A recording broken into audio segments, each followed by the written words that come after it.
స్టార్టింగ్‌లో నేను వీడియో చేద్దామని నాకు ఎప్పుడంటే లైక్ కరోనా టైంలో వచ్చింది. అరే! వీడియో చేయాలిరా టిక్‌టాక్‌లు. సో, అప్పుడు ఆ టిక్‌టాక్ అంత హైప్ మీద మనం జోష్ మీద పడి లైక్‌ల కోసం, ఫాలోవర్ల కోసం కొద్దిగా వీడియో చేస్తుండే. అప్పటినుంచి స్టార్ట్ చేసినా నేను.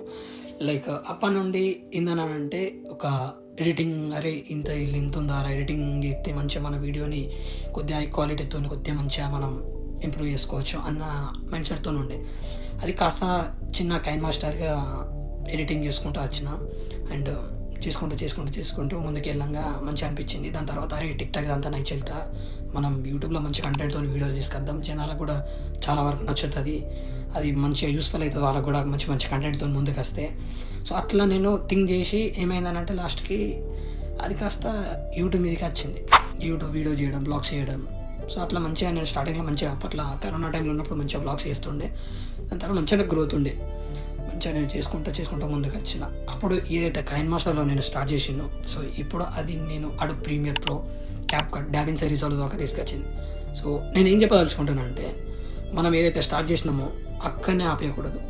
సో, మనం ప్రయత్నిస్తూ ముందుకు పోతే ఏదో ఒక టైంలో మనమే సక్సెస్ అయితాం. సో, అప్పటిదాకా మనం వెయిట్ చేయాలి. ఏదైతే అది. See you soon.